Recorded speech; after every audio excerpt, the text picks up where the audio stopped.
talking, but we have no audio. We're working on it. Don't have audio? Hey, it's live TV, man. You know, that happens sometimes. What do you think Mike Gundy's saying? He's thinking, I'm glad that we won. I think we played great. We didn't play perfect. Man, we got to play better next week to Mike win. But I think he's got a message for some of the haters out there, maybe a little bit. They were talking about how conservative he played in the past in this game, and he wasn't conservative tonight. No, he wasn't. And I thought maybe he was a little too doing a restream of someone else's. Being conservative is what helped this team win and play so well. That you go back to the Boise State game, Brian. I mean, this team looks like it's getting ready to get their doors blown off in Idaho, and Mike Gundy decides we're going to run it 56 times tonight, and it changed the season. Offensively, defensively. I hear the head coach. Let's go to him. And Saturday, my job's to evaluate it and then see if we did a good job scheme-wise, X and O's. And, you know, I told him, I said, I've been an offense coordinator a long time, and there's times on Saturday I was like, that wasn't a very good plan. But our coaches did a really good job this week with our concepts, what we're trying to get accomplished. We had concerns, and, you know, I mentioned it to you on Monday. With pass protection with them, they're disruptive up front. And Spencer was really good at avoiding the rush and making plays. I know he threw an interception, and then he threw a tipped interception. But overall, his decision making, his ability to keep his composure and find his way through and around the pass rush and make plays was really good. Because I know you're going to ask that question, but he played really good in this game. I have a pretty good feel for it because most of what he did, I could tell on the headsets in this game based on what our game plan was, and I thought he was really good in this game. And then obviously he makes a really nice run on the option play to score the touchdown. So defensively, they made some good plays against us. They had some good schemes. We dropped protection a couple times. We got our eyes violated in the first half. And then in the second, made some adjustments, a couple adjustments. And then obviously in the second half, defensively, we were really, really good. I was concerned. We're in prevent at the end of the game, and 13 breaks through and takes off running. And I wasn't sure we were going to be able to catch him and get him down. I've seen him do that on TV 2, 3, 4 times this year. Nobody ever catches him. He scores. So we were able to drag him down, and then we were able to get enough pass rush. On the third down, Harper, 16, makes a great play, folds back inside and dives, lays out, and trips his ankles. And then on fourth down, eventually the pass rush caught to him. So game of a bunch of emotional swings with the special teams plays, kick return for a touchdown. And then we had 2 other really good returns. Then we had the drop punt. Then they dropped one. Each of us gave each other one. Then we gave them one on a safety. We got a little discombobulated there in the backfield. 8 was back there with us. So both teams gave each other a touchdown. Then obviously we gave up a safety with it. But I told them this was another culture win. To be behind, didn't get frustrated. Their body language was good. Their attitude was good. They learned to play the next play. They don't worry about what happened. Just keep playing the next play. And that's what they did today. So I told them we couldn't be any more proud of them for what they've accomplished. That's the good news. Next thing is we need them all back here tomorrow afternoon.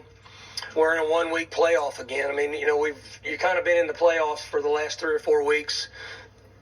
12 to 15 teams in the country have. So we still have another week. They've got to come back tomorrow at 4 o'clock, and this is over. And we got to get ready for the next game, and that's just the way it is. No matter what happens on Saturday, we got to roll on Sunday. So that's what I told them. I thought the environment and the atmosphere, this has turned into a big-time college football town. They start setting tents up on Wednesdays now. And being on campus this morning for walkthroughs and seeing how many people are here, and then obviously driving back on campus to get ready for a pregame meal. And then the walk was through the roof.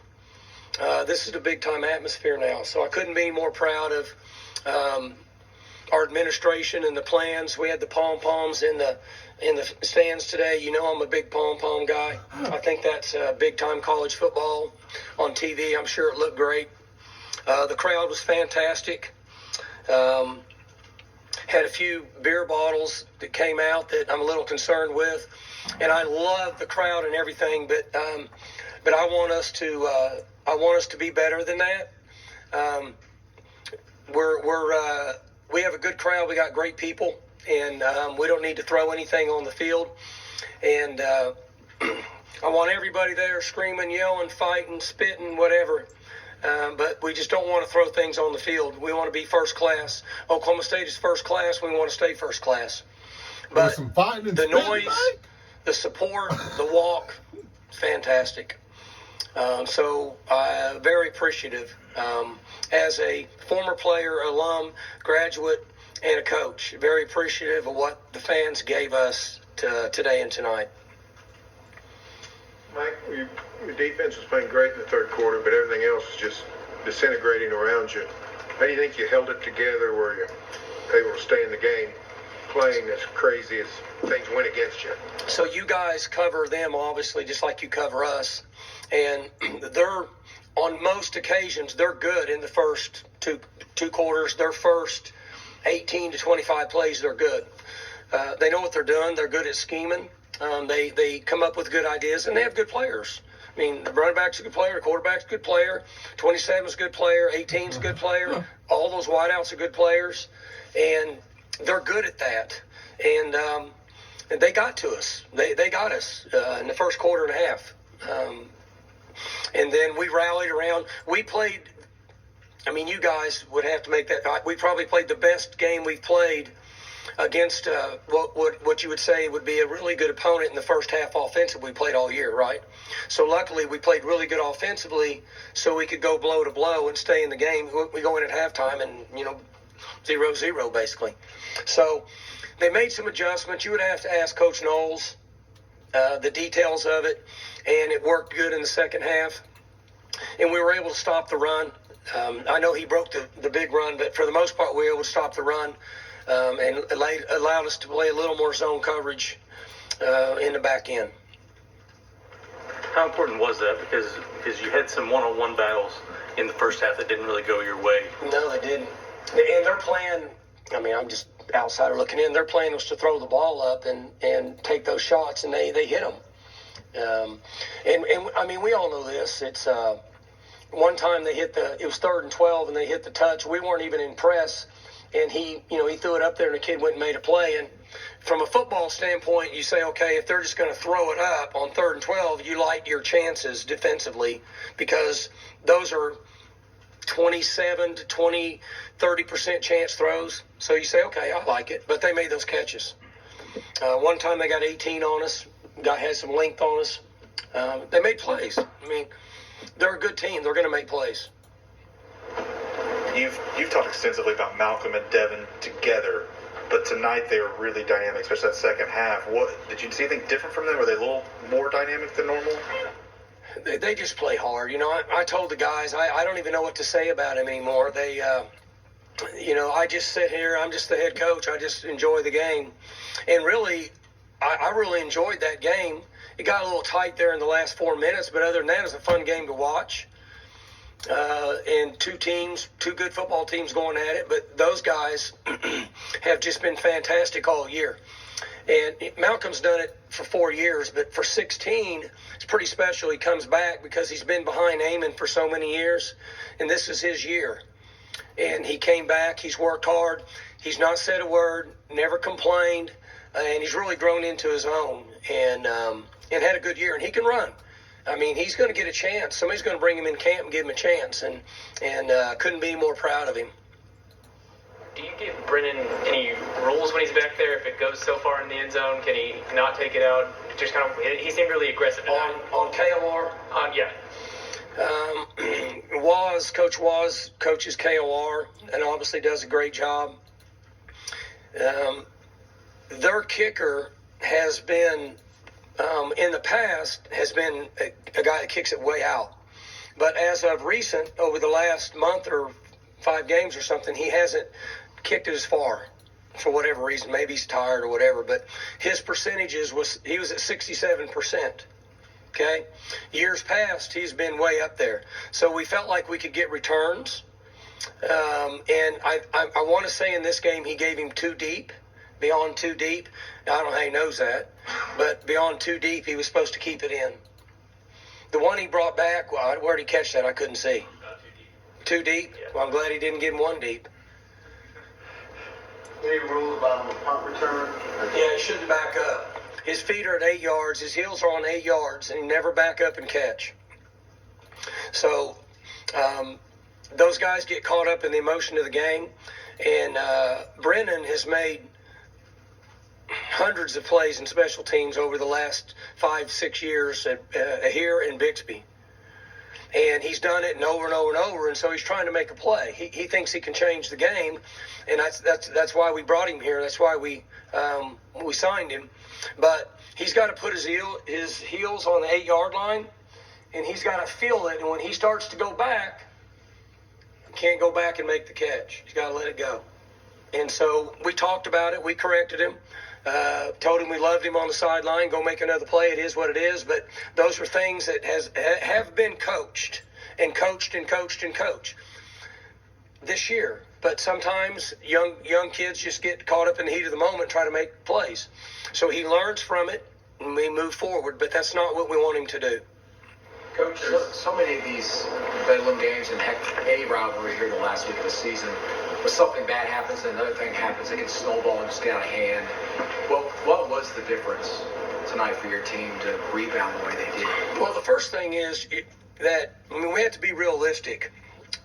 It's not like they haven't had good teams. It's not like they haven't had good players, okay? So let's just establish that. Let's all call things the way it is. They're really good. They're really talented, and they've won for a long time. Yes. Okay, so we got to give credit where credit is. They get the players. This game was closer on paper, talent-wise and health-wise, than what some have been in the past.